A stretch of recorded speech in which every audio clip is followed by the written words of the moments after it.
You are different. Don't try to play. See, just own it. To be the, hey, you know what? We are, we're kind of packing our shit. They want to completely erase their accents. They sound so crazy.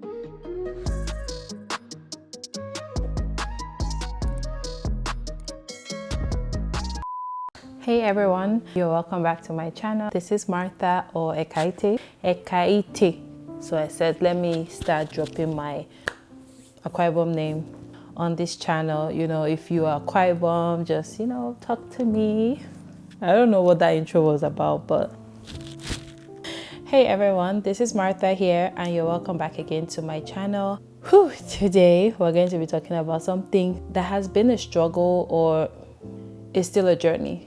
Please don't forget to leave a like, subscribe, things like that. And I just want to get right into the video because I don't want the video to be too long. And I know that I tend to kind of not keep to my promise that I make to myself whenever I start my videos. So today I am actually talking about some of the struggles with moving to America. You see a lot of people talking about relocation. You see a lot of people talking about, oh, I don't japa. In Nigeria, when they say japa, it means I don't go, I don't run. Especially when they are trying to move to another country, it's always that thing of I don't go. There's this phrase that has been going viral on Twitter where people will say, Nigeria, your problem is enough, I have gone, or the damage you have done. I don't know, there's a way they put it, but just kind of saying that, Nigeria, you've done enough harm, and I am leaving. I said I am. So yeah, today I just want to actually talk about some of the struggles with moving abroad. I don't know if it matters too much which country it is, but I'll kind of narrow it down to if you're moving to a place like America, which everybody will just kind of relate, or the UK or Canada, places like that. For me, I will tailor it to my experience, and I'm going to group it into different categories. So the first thing is family. Living in Nigeria and coming over here. I did come here with my family. My husband is here with my kids, but I did leave a lot of family in Nigeria. Family is the most important thing. Some people don't. It just depends on experiences, but I feel like standard family should come first. And if the reason why you need to move is related to family, then I feel like it's a very valid reason. However, there will be cause for you to actually look at other family members that you have actually left behind. Sometimes there's this guilt that you kind of feel like, oh, this person is left behind and you are in this other country. How are they coping? How are they managing? Sometimes you want to be like a messiah because you feel like everybody's literally just in a bad place and you have gone to get greener pastures for yourself. So it's always this tug of war in my head. It's always this constant battle. It's always this, people are not doing okay. I don't know what's going on with everybody. One thing that this one really set me back. I have not recovered. Well, you never recover from things like this. When I left Nigeria, I left behind my brother and my dad. For my brother, fine, he's going to live his own life. We don't have to live in the same country. We still have to keep our bond. But when it comes to my dad, it hurts. It hurts me. It still hurts me because I kind of knew when I was leaving that I don't know if I'm going to see this man again. I don't know when I'm going to see him again. And I remember when I used to always talk to my dad on the phone and I'll tell him, I'll say, Daddy, you need to come visit. He'll be like, that I will not fly to America for anything in the world. My daddy is somebody that he hates to fly. He will not fly past how many hours. You can't pay him to do that. And I will always tell him, I say, okay, I know you won't visit, so I'm going to come. Okay, I always we used to have this back and forth every time we'll have this back and forth, and then at some point I had to just leave him because I didn't want him to feel like I was putting him in that spot, because I know how he feels about flying. My dad passed last year, November is when he passed. It hasn't been a year yet. The reason I actually thought about this video is because, you know, it's almost a year and I'm seriously struggling. I don't know why I actually started with this one. Look, I don't know why I started with this. But yeah, I feel bad because I just never was able to tell him bye. I was never able to at least visit him like I promised him I would.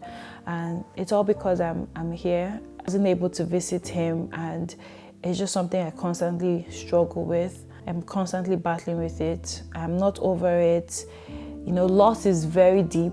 It's always better to not try to make people understand it, because grief and loss, people handle it differently. This past year has just been up and down for me. I'm just not coping. But you know, I have to move forward, and I know that that's what he will want for me. And the one thing I'm really not coping with is just the fact that I wasn't able to tell him bye, to see him like I promised him I would. Yeah. That went left. It's not just about that. Family, when you leave family, and that's one thing that you have to think about. That's one thing that is a struggle. I'm struggling with it. I'm struggling with even the family I left behind.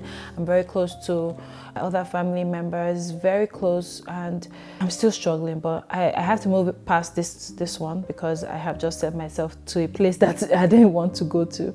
Number 2 is career. So I'm going to talk a bit about this career change, which I struggled with moving here. So one thing you need to know is that when you move to another country, when you move abroad, I don't care the country that you move to, it's going to be a big career shift, a huge one. Like, you need to prepare yourself for that.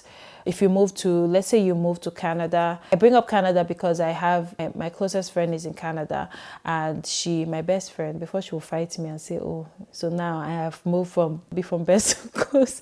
My best friend is in Canada, so I kind of feed off some of her experiences and experiences that she gets from other people.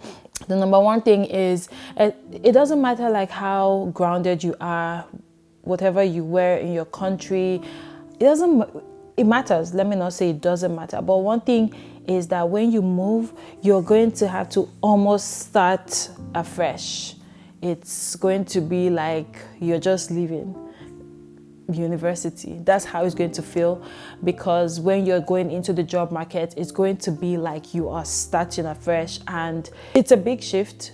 Some people don't really understand how deep this is. I'll give you an example. I know somebody that he was a manager in Nigeria. He used to work in one of these top, I don't want to mention the name of the company, but he used to work in this top oil and gas firm in Nigeria. And I'm not really sure the circumstances that led to him moving. But one thing is, when he moved down here in America, I'm not sure of his story or his journey, but he had to start to work in a meat shop. And I remember one time I went to the shop, and I was buying some meat, and he was talking about, oh, do you know that I used to be here? I think he was asking something about my dad, because my dad used to work in an oil and gas before he retired. So when I mentioned that, he was like, oh, he used to work in this other one, and he was in this position. And, you know, when he started to talk about it, I could see it in him. I could see his countenance had changed. He was, you know, completely different, his outlook and everything. And I saw some sadness in him. I didn't probe into his story, but I know that he will have a story to him. And I know that he's probably happier for it that he has moved here.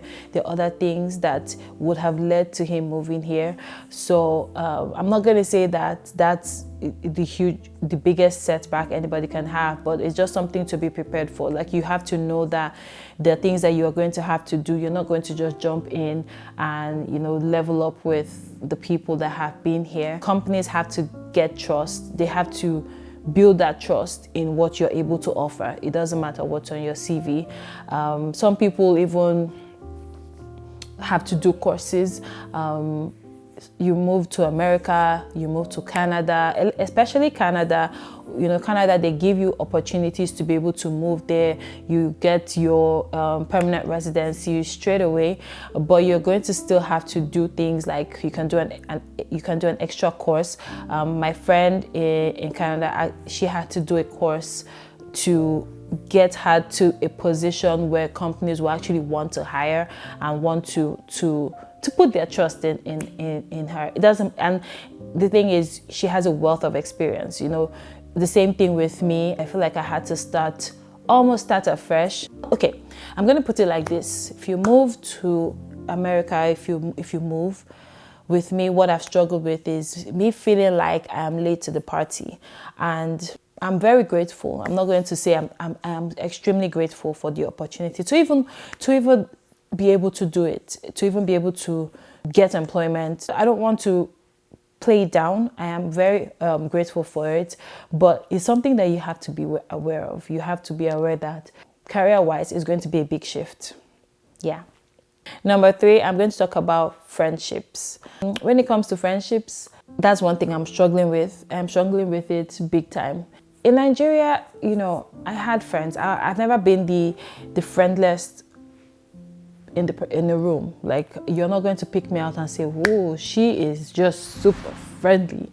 You're not going to think that about me. I will be the first to say that. But what I know is that I have always been somebody that I value friendships a lot, but I have lost friendships with moving here, and I will explain. There's a lot of circumstances that led to us moving here, but that's not what I'm going to be talking about. I'm going to be talking about the way in which we moved. So it's been a couple of years, but when it was certain that we were going to be leaving Nigeria, I don't know about anybody, but I don't think that's something that you want to be telling. You want to be the, hey, you know what, we're kind of packing our shit, I don't think that that's something that you're going to be telling people. And so that's why I didn't. But that period was a very sensitive time for me. It's a big shift. Like, imagine you're leaving everything that you know. I didn't tell anybody. I literally told nobody. And I had some friends that I used to see them, they did visit. It's not like I was shut away from them. I was still interacting with them, but they didn't know anything about the move. And, when I got here, I noticed that when they kind of found out that, we're no longer in Nigeria, they'll see pictures and they heard from somebody who told somebody. So when they found out that this is what happened, a lot of them didn't take it well. Right now, the friendship hasn't recovered. I still struggle with it because sometimes I want to reach out to them. Sometimes I feel like, oh, why can't we just go back to how, we used to be, how the friendship was.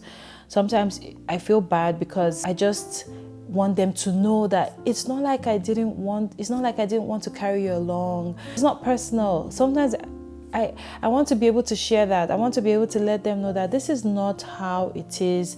You're kind of taking it the wrong way. But then it's exhausting. It's exhausting to even have to explain yourself. I'm still battling with, I don't know that I did the right thing in maybe I should have been more sensitive, and I should have known that these are things that people might be like, oh, so you don't take me that well in your life if you could do this. But I still also, in my mind, I'm like, I don't even think that person, if they were in that position, would have also told me. I don't see what I should be feeling guilty about. So it's this back and forth in my head. But one thing is sure, my friendships have never stayed the same. Now I'm going to talk about also here. Friendships here is a whole nother story. That in Nigeria, there's one funny thing that they say. If you want to move abroad, move, but just know that you might not be able to find husband abroad. I know that I've heard that. People say, men no day or women no day. You can't find wife here. If it's wife you're looking for, better marry before you move for men and women. I hear that a lot. One thing I know is about the relationships part of it. In general, it's very hard to build relationships here. Relationships here are very fickle. It's a matter of people always second guessing your actions. People always reading too deep into everything. It's always, a lot of people are not actually being truthful with their journey. They are trying to be like, let me not say this one. I don't know if she has told me the truth. You know, there's a lot of deception, and it's a very, very big struggle. It's a big thing. So if you've moved abroad, one thing you should know is that it's going to be very lonely. Building friendships, people that have built some certain strength in their friendships. I don't know how they went about it. Maybe they have known for a longer time, or they knew back before they moved here. I know that it is possible, but that's one thing. My friendships back in Nigeria went left, you know, things just never quite picked up again. Here, it's another story of, I don't know what's real. The friendships are, you know, up and down, all over the place. It's just a mess, and I've learned to deal with it, and I've learned to see it as one of the things I'm just gonna have to keep struggling with. Yeah, so I'm definitely going to put friendships high on the list of the things I have struggled with moving here. Definitely. Number 4, food. You guys, food is one thing that I will never stop struggling with it. It's just there are things that I want to eat that I will never get here, ever. Done. The number 1 is agbalumo, cherry. Hey, I need this in my life, but I am not finding it anywhere. Look, even just thinking about it, if you know me, you know how much I love this thing. It's a type of fruit. It's nowhere. They don't make it here. Just things like that, just little things like that. When I think about it, I'm like, or I'll see a picture of somebody posting something that I haven't been able to eat for a long time. You never stop struggling with food. The freshness of the food here. You want to make like afang soup. You can't find imfi, the one that you can soak. You can't find it. Like, even when you see it, it's annoying looking. It's not fresh. Nothing is fresh. Like, if you want to buy snail, the snails they've packed it up. You know, we want the snail that will break it, we wash it out. I haven't seen that one yet. Maybe some people, if you know where you can buy that kind of snail, you know, kind of hit me up. Can you put the link in the description box? Because things like that, I don't see it here. I can't finish it. This is not a struggle where I'm crying, you know, like my other struggles where, you know, it gives me deep pain. This one is just like, I want to eat this. I feel like eating that. Yeah.